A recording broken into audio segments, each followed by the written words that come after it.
KPK terus menyelidiki kasus dugaan korupsi kuota haji tambahan tahun 2024. Mantan Menteri Agama Yakut Khalil Qaumas telah diperiksa. Tambahan 20.000 kuota haji dari pemerintah Arab Saudi tahun 2024 sejatinya untuk memangkas antrian panjang jamaah reguler, namun yang terjadi justru kuota itu malah dibagi menjadi dua, yakni 10.000 untuk reguler, 10.000 lagi dialihkan ke jalur haji khusus yang berujung dugaan kasus korupsi. Detektif Partikelir Boyamin Saiman buka-bukaan soal bagaimana kuota haji tambahan itu jadi bancakan dan diduga dikorupsi. Ya sebenarnya kalau dari konteks dugaan penyimpangannya itu adalah ketika kuota haji tambahan untuk haji plus itu diduga dijual. Kalau KPK kan mulai 2,5 sampai $7.000. Ya kira-kira berarti kan mulai dari 50 juta sampai 150 juta. Tapi kalau yang saya dalami itu $5.000.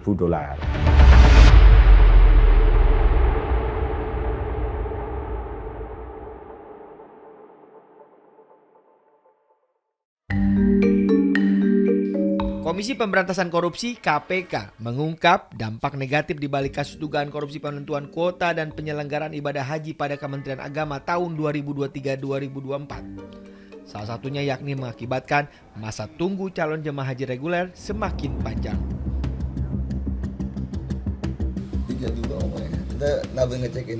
Ami salah satu warga jadi gambarannya. Sudah sejak 2016 Ami mengantri. Harapan adanya kuota tambahan bisa memangkas waktu tunggu Ami sirna. Kini Ami harus terus bersabar hingga 2031. Total 15 tahun Ami harus mengantri untuk bisa menunaikan ibadah haji. Jadi Umi itu waktu itu daftar tahun berapa? Tahun 2016. Itu yang daftar siapa? Anak. Waktu itu Umi daftar didampingin anak gitu maksudnya? Kagak, anak sendiri. Oh sendiri, terus ngasih tahu bahwa Umi daftarin? Iya, daftarin saya berangkat haji. Tahu tapi berangkatnya kapan? Ya belum dikasih tahu. Belum. Tapi Umi akhirnya tahunya dari mana? Ya itu anak pada anak sendiri gitu. Oh tahu, akhirnya ada aplikasi ya? Berangkatnya dari tahun? Tahu sekarang tahun berapa ini enggak? 2006 31 ya? 31 ya berangkatnya ya. Pengennya nih nggak nunggu lama lagi. Iya, pengennya mah cepat-cepat gitu. Cepet ya, karena udah 10 tahun nunggu ya Mi? Iya. Sekarang usia Umi berapa? Dan 60 sekarang nih. 60. Kalau memang insya Allah berangkat 2031 kan nunggu 5 tahun lagi? Iya. Bener? Ya iya. 5 tahun lagi? Tapi Umi masih sabar lah ya? Mudah-mudahan apa tahun-tahun ini gitu. Mudah-mudahan. Mudah-mudahan. Tapi ada info terbaru nggak dari pemerintah? Tapi belum. Belum ada ya, masih nunggu ya. Terus Umi tahu dengar kasus korupsi haji yang lagi rame? Yang ramai mendengar gitu. Kuota haji ya? Kuota haji. Sebagai orang yang udah nunggu 10 tahun kesel nggak Mi? Ya kesel mah bener. Kesel banget ya? Indonesia sebenarnya mendapatkan 20.000 kuota haji tambahan dari pemerintah Arab Saudi pada 2024. Merujuk pada ketentuan Undang-Undang Nomor 8 Tahun 2019 tentang penyelenggaraan haji dan umroh, maka pembagian kuota haji tambahan tersebut adalah 92% atau 18.400 untuk kuota haji reguler dan 8% atau 1.600 kuota haji khusus. Namun faktanya aturan itu diduga dilanggar, sehingga pembagiannya menjadi 50% atau 10.000 untuk haji reguler dan 50% atau 10.000 untuk kuota haji khusus. Keputusan tersebut didukung surat keputusan SK nomor 130 tahun 2024 yang ditandatangani oleh Yakut Khalil Qaumas selaku Menteri Agama kala itu. Parahnya lagi, dugaan adanya korupsi dalam pembagian kuota haji tersebut mencuat. Adanya komitmen fee per kuota haji khusus sebesar $2.600 hingga $7.000 atau sekitar 42 juta rupiah hingga 113 juta rupiah berdasarkan temuan KPK membuat negara diduga merugi mencapai 1 triliun rupiah. KPK menduga kuat permainan uang tersebut terjadi antara oknum di Kementerian Agama dengan pihak agen travel haji yang mengurus haji khusus. Awal dugaan kerugian negaranya lebih dari 1 triliun. Di sini penyidik akan mendalami terkait dengan perintah-perintah penentuan kuota tersebut dan juga aliran uang tentunya. Ya, karena kan yang dikelola oleh para agen ini, ya kemudian kita akan lihat apakah ada aliran uang ke pihak-pihak tertentu. Jika ada, siapa saja pihak-pihak tertentu itu, nah semuanya akan ditelusuri oleh KPK. Hingga kini sedikitnya sudah 9 orang yang dimintai keterangan oleh KPK. KPK juga mencekal 3 orang dalam dugaan korupsi kuota haji tahun 2024 ini. Alhamdulillah, saya berterima kasih. Akhirnya saya mendapatkan kesempatan untuk mengklarifikasi segala hal, terutama yang terkait dengan pembagian kuota tambahan pada proses haji tahun 2024 yang lalu. Alhamdulillah. Jadi hari ini Gus Yakut memenuhi panggilan KPK untuk memberikan keterangan soal isu yang belakangan ini berkembang soal pembagian kuota haji tambahan. Ini untuk pelaksanaan haji tahun 2024. Nah, ini adalah bentuk itikat baik dari beliau untuk menaati hukum ya, sebagai warga negara. Intervensi politik gitu ya, saya kurang tahu ya, itu nanti itu udah masuk materi, udah bukan itu wilayah saya. Tadi berkas apa aja belum dibawa ke dalam sama Pak Yakut? Berkas yang diminta cuma SK jabatan. Hari ini datang bersama siapa aja? Beliau sendirian datang gitu, didampingi saya sebagai juru bicara, lalu ada Cak Nanto juga juru bicara beliau saat di Kementerian Agama, dan 2 aspri saja. Soal pembagian yang 10.000 kuota haji itu seperti apa sih, Bu? Pembagian haji itu sudah dilaksanakan menurut undang-undang yang berlaku gitu. Jadi memang prosesnya cukup panjang. Itu sebabnya beliau memberikan keterangan, akan menjelaskan bagaimana proses itu dilakukan. Ya, karena itu bukan proses yang sekali jadi gitu ya. Jadi itu memang proses yang panjang. Yang ada itu ada permintaan dari pihak travel tour dan haji juga untuk kuota haji khusus. Permintaan dari mana? Dari pihak travel tour dan hajinya. Ya kalau ya nggak ada permintaan itu selalu ada, tapi kan itu kan tidak ini ya, kuota itu dibagi oleh pemerintah. Jadi ada permintaan atau tidak permintaan itu memang dilakukan. Pembagian kuota itu dilakukan menurut undang-undang yang berlaku, begitu. Jadinya dengan prosesnya. Ada perusahaan travel tertentu. Itu masuk materi, nggak boleh itu. Itu nanti saya saya sudah melangkahi dalam itu. Lalu seperti apa dugaan kasus korupsi kuota haji itu dilakukan? Detektif Partikelir Boyamin Saiman buka-bukaan kepada kami.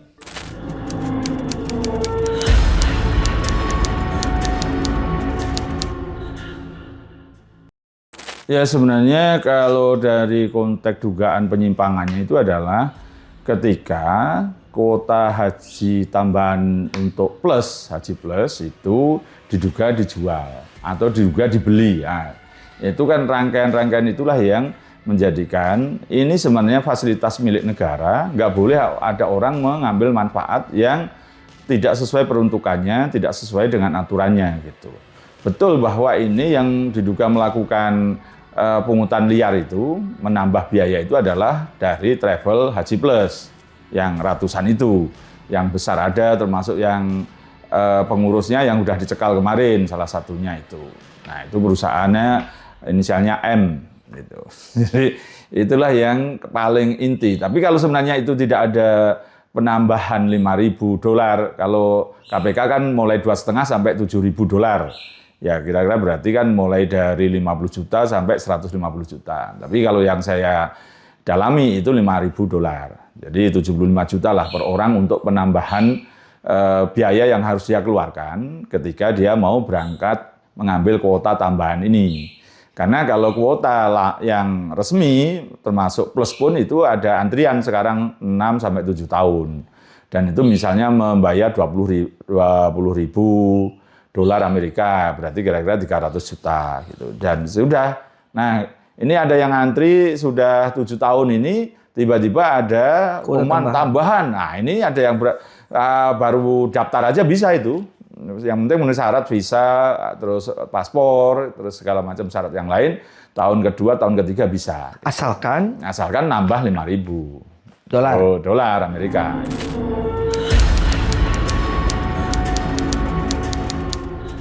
Jika 5.000 itu kemudian sebagian besarnya disetor kepada oknum konsorsium. Konsorsium ini kan ada pengurusnya, ini ada beberapa organisasi. Konsorsium ini apa? Resmi atau tidak? Ya resmi, mereka juga nampaknya ada namanya asosiasi atau apa gitu. Ada beberapa organisasi yang menaungi travel Haji Plus ini gitu. Nah, tapi kemudian organisasi ini kemudian tanda kutip bentuk konsorsium, ya tidak resmi jadinya. Nah, uang yang disetor oleh jamaah kepada travel itu kan apapun transfer, 5.000 dolar tadi. Nah, ketika ini dicairkan oleh travel, itu kemudian peruntukannya apa? Disetor kepada konsorsium. Nah, konsorsium ini diduga kemudian tanda kutip membeli kepada oknum, supaya dapat bagian-bagian.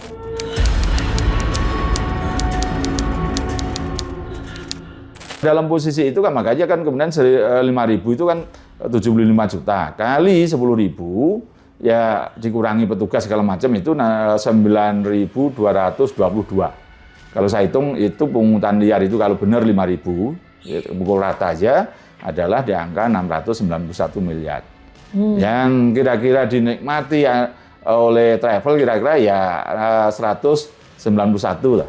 Yang 500 inilah yang diduga untuk bacaan, minimal itu. Ya ketika tadi saya katakan itu disetor transfer, itu kan kemudian ditarik tunai, disetorkan konsorsium kemudian dibagi-bagi. Nah, karena kemarin buru-buru ada rame-rame pansus haji, nampaknya ada yang tertahan sekitar 100 sampai 200 miliar yang duit tidak bertuan. Mau dibagi nggak berani, dikembalikan juga nggak mungkin gitu. Uang apa itu? Ya uang dari pungli tadi, yang 5.000 dolar tadi, kan terkumpul kira-kira 500 miliar, antara 400 sampai 500. Nah, yang kira-kira separuhnya sudah terdistribusi 300-an miliar, itu tersisa 200 miliar. Yang itu kemudian menjadi tidak bertuan, tapi ada di rekening konsorsium.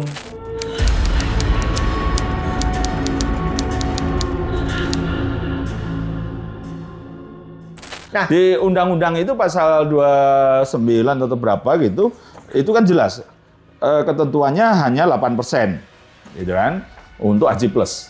Dan itu terjadi ketika belum ada tambahan 20.000, itu kan dari 220, maka ketemulah 200 sekian itu, pokoknya 203.000 itu untuk haji reguler, 16 atau 17.000 itu untuk Haji Plus. Ya udah kan ketemulah angka 8% itu.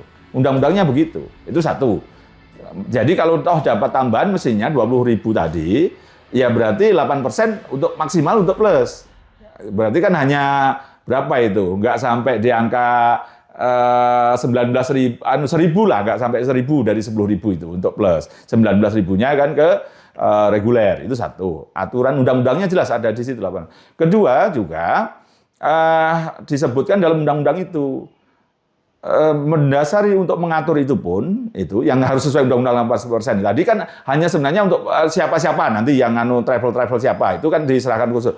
Itu bentuknya harus peraturan Menteri Agama. Nah, apa bedanya? Masyarakat harus tahu, peraturan itu harus diundangkan di lembaran negara dan harus diverifikasi oleh Menteri Hukum HAM, waktu itu Menteri Hukum HAM, bahwa ini sesuai undang-undang atau tidak. Nah, kalau bentuknya peraturan pasti tidak lolos. Karena undang-undang mengatakan 8%, ini kok 50%. Gitu. Maka bentuknya pun juga istilahnya kalau bicara peraturan, ini kayak peraturan Menteri Agama tentang gratifikasi pada Kementerian Agama. Ini kan ada simbol anunya, lambang Garuda dan berita negara Republik Indonesia nomor sekian. Gitu. Kalau surat keputusan, Abang punya? Ada, makanya kan yang keputusan menteri itu enggak ada. Nah, ini nomor Yang 50-50 ini? Iya, yang 50-50 ini 130 ini.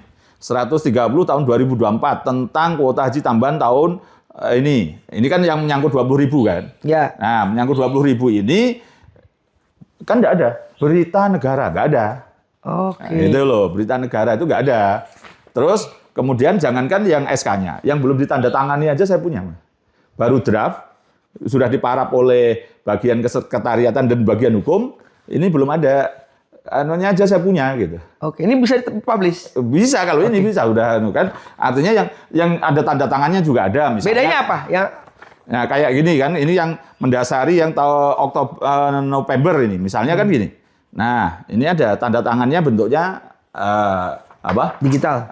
Digital gitu. Enggak, bedanya apa yang udah tanda tangan sama yang belum?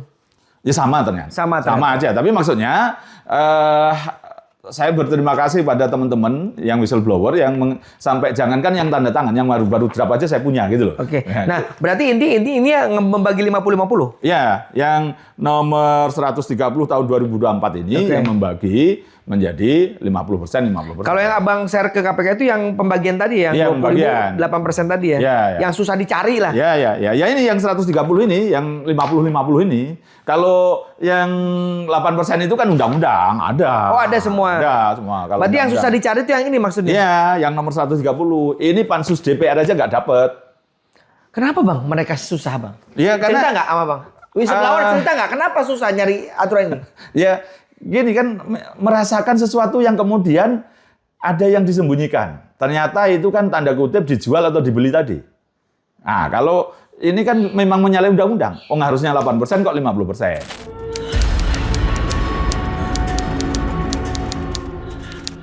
Ya, saya mengatakan ya kira-kira antara 500 sampai 1 triliun. 1 triliun. Ya, karena nanti kan ada komponen kalau ini misalnya dari pungutan liar itu adalah anggap aja 5.000 kali 10.000 kan 700, 50 miliar.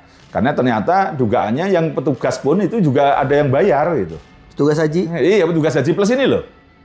Jadi sehingga juga jamaah juga tidak terlayani dengan baik. Karena dia merasa bayar. Ya, terus kemudian dari catering ini diduga juga dimainkan di makam. Penginapan mungkin anggap aja 100-100 lah, kira-kira gitu makamnya. Terus dari penerbangan ada yang minta coba pungli tapi gagal misalnya gitu. Tapi rangkaian itu terus kita kira-kira ya menjadi 150 M kan, tambah 200. Terus kira-kira dugaan-dugaan yang lain yang ada keluarga pejabat yang kemudian diduga membayarnya dapat potongan, dapat diskon. Ya, gratifikasi kan. Kalau dihitung ya kira-kira 50 miliar. Tapi Abang punya nama-nama pejabat itu? Ya ada. Serius Bang? Serius. Pejabat DPR RI atau pejabat pemerintahan? Ya, dari DPR ada yang membawa keluarganya, oknumnya gitu. Ada dari oknum pejabatnya juga membawa keluarganya ada. Pakai kuota ini ya? Iya.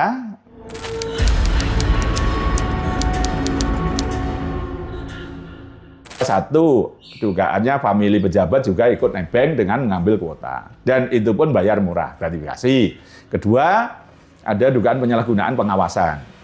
Karena dia sudah di panitia sana, tapi dia dapat tugas untuk jadi pengawas.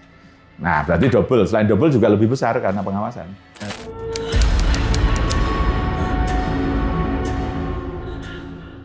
Paling banyak di staf khusus, oknum staf khusus.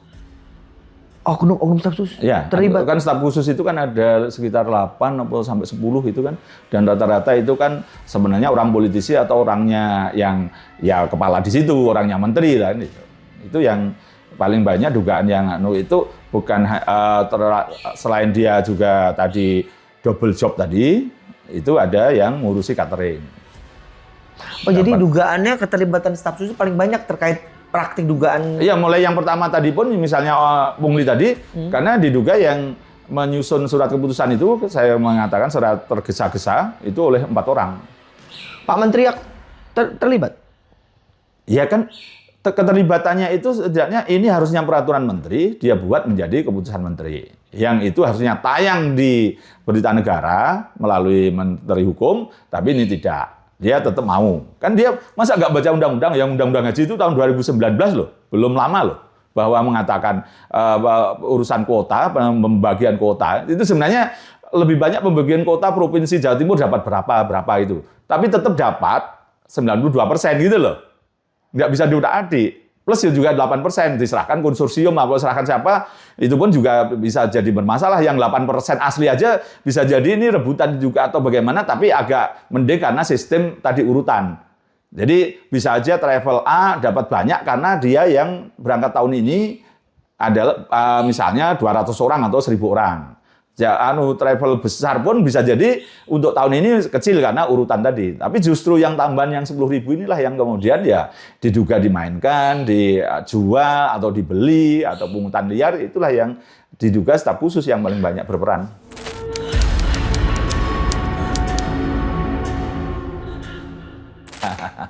Enggak lah, serahkan kepada KPK, sudah saya serahkan semua.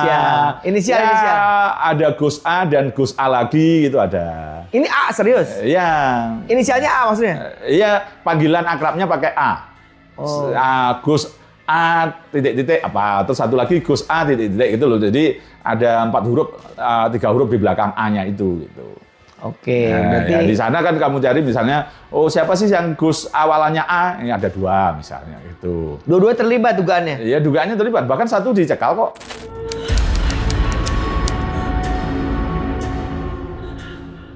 Ya yang salah satu dicekal, yang dari swasta itu.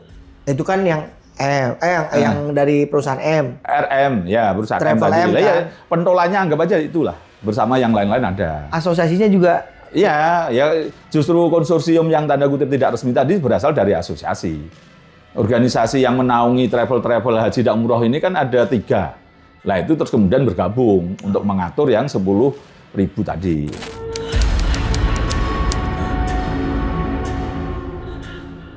Kalau bicara menyalahgunakan wewenang dugaan ya, atau perbuatan melawan hukum, dari dasar yang harusnya peraturan, harusnya 58% jadi 50%, terus kemudian oknum staf khususnya banyak yang 2 bermain, unsur keterlibatan menurut saya besar.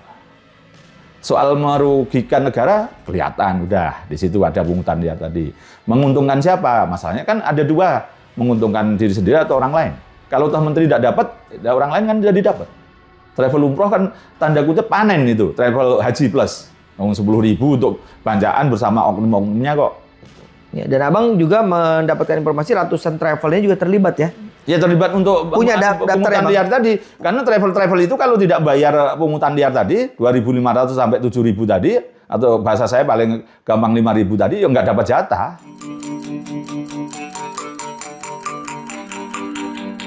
Ibadah haji merupakan salah satu dari rukun Islam yang wajib dilaksanakan oleh umat muslim bagi yang mampu. Tingginya minat umat muslim Indonesia untuk melaksanakan ibadah haji membuat daftar tunggu keberangkatan menjadi semakin lama.